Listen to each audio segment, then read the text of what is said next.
Hello friends, কেমন আছো তোমরা? আশা করি খুব ভালো আছো, আমরাও ভালো আছি। আজকে চলো নতুন একটা রেসিপি নিয়ে চলে এসেছি। আর এখন শীতকাল, বাজারে খুব ফ্রেশ গুড় পাওয়া যাচ্ছে। চালের গুঁড়ো দিয়ে তৈরি করে ফেললাম পুলি পিঠে। এইরকম পুলি পিঠে খেতে দারুণ লাগে, আর এইভাবে তৈরি করলে পুলি পিঠে ফেটেও যাবে না, নরম সফট থাকবে, আর খেতেও কিন্তু দুর্দান্ত হবে। আর ভেতরে যে পুরটা দেবো সেটা কিন্তু ঘরে তৈরি করা। অনেকে কিন্তু মাখা সন্দেশ দিয়ে করে, কিন্তু আমি পুরটা বাড়িতে তৈরি করেছি। তো চলো একে একে দেখে নিই কী কী উপকরণ দিয়ে তৈরি করছি। এখানে একটা পাটালি গুড়কে আমি গ্রেট করে নিয়েছি বেশ কিছুটা পরিমাণে। তারপরে কড়াইতে দিয়ে দিলাম, গরম কড়াইতে দিয়ে একটু নাড়াচাড়া করে নেব। এই রকমভাবে পুর তৈরি করে পিঠে পুলি করলে কিন্তু খুব ভালো লাগে, আর পুলি পিঠে খেতে কিন্তু আমার খুব ভালো লাগে। আর এই রেসিপিটা কিন্তু আমি আমার মায়ের থেকে শিখেছি। তো গুড়টা দিয়ে দিলাম, আর পরিমাণ মতো নারকেল কোড়া দিয়ে দিলাম। নারকেল কোড়া দিয়ে এবার খুব ভালো করে নাড়াচাড়া করে নেব। নারকেল কোড়াটা দিয়ে দিলাম। এইভাবে পুর দিয়ে তৈরি করলে কিন্তু পুলি পিঠে দারুণ খেতে লাগে।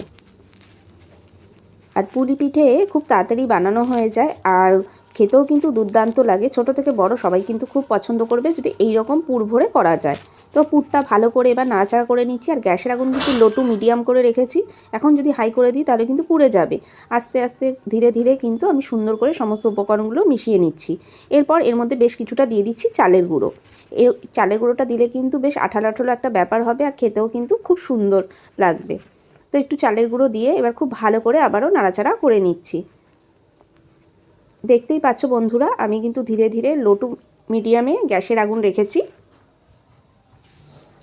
এরপর একটু টেস্ট করার জন্য, আরও বেশি যেন সুস্বাদু হয়, তার জন্য আমি দিয়ে দিলাম বেশ কিছুটা দুধ দিয়ে খুব ভালো করে নাড়াচাড়া করে নেব। এই পুরটা তৈরি করতে যা টাইম লাগে, তাছাড়া কিন্তু পুলি পিঠে তৈরি করতে কিন্তু খুব বেশি সময় লাগে না। আর পৌষ পার্বণে তো সবাই বাড়িতে অনেক রকমের পিঠে তৈরি করেছে। আমার মনে হয় যে পুলি পিঠেটাও তাদের মধ্যে ছিল। তো চলুন এবার একটা কড়াইতে গরম জল দিয়ে দিলাম, বেশ কিছুটা জল দিয়ে দিলাম গরম হওয়ার জন্য। এর মধ্যে সামান্য পরিমাণে একটু লবণ দিয়ে দিলাম।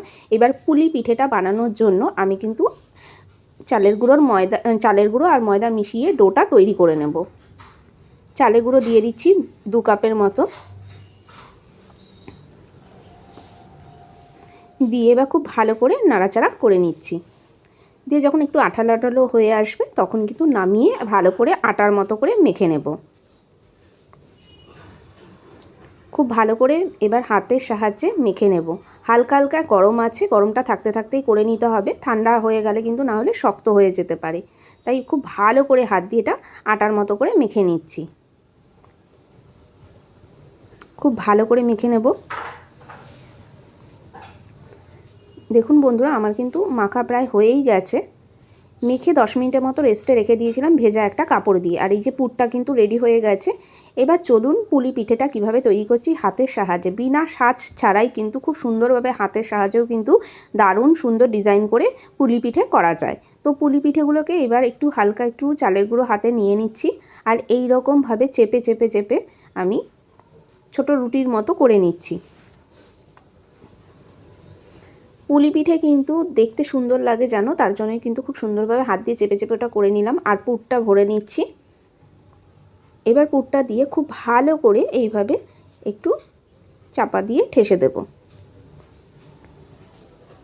আর একটু হাতে চালের গুঁড়ি মেখে নিলাম। তারপরে এবার সুন্দর করে ডিজাইনটা করে নেব। এটা কিন্তু খুব ধৈর্য ধরে কাজটা করতে হবে।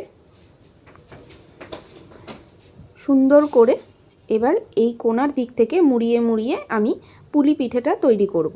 দেখতেই পাচ্ছ তোমরা, আমি এরকম পেঁচিয়ে পেঁচিয়ে পেঁচিয়ে হাতের সাহায্যে ধীরে ধীরে, তোমরা যেন বুঝতে পারো, তো সেইভাবেই ধীরে ধীরে করে নিচ্ছি। দেখো আমার পুলি পিঠে কিন্তু ডিজাইন একদম রেডি। এইভাবে সমস্ত পুলি পিঠেগুলো তৈরি করে নেব।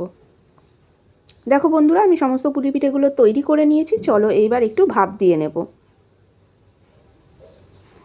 একটা পাত্রের মধ্যে গরম জল বসিয়ে দিয়েছি, আর ওপর থেকে এইরকম একটা ছাঁকনি দিয়ে আমি এবার পুলি পিঠেগুলো, দুটো পুলি পিঠের মধ্যে দিয়ে দেবো। দিয়ে এবার ঢাকনা দিয়ে ঢেকে দেব মিনিট 10 মতো। তার মধ্যে কিন্তু ভাপে ভাপে আমার পিঠেটা কিন্তু রেডি হয়ে যাবে। চলো 10 মিনিট পর দেখা হচ্ছে। 10 মিনিট পর ফিরে এলাম বন্ধুরা। দেখো পুলি পিঠে কিন্তু আমার একদম রেডি হয়ে গেছে। ঘরে থাকা জিনিসপত্র সরঞ্জাম দিয়েই কিন্তু তোমরা পুলি পিঠে তৈরি করতে পারো। দেখতে কত সুন্দর হয়েছে। আশা করি তোমাদের ভালো লাগলো রেসিপিটা। ভালো লাগলে লাইক কমেন্ট শেয়ার করে দিও। ভালো থেকো।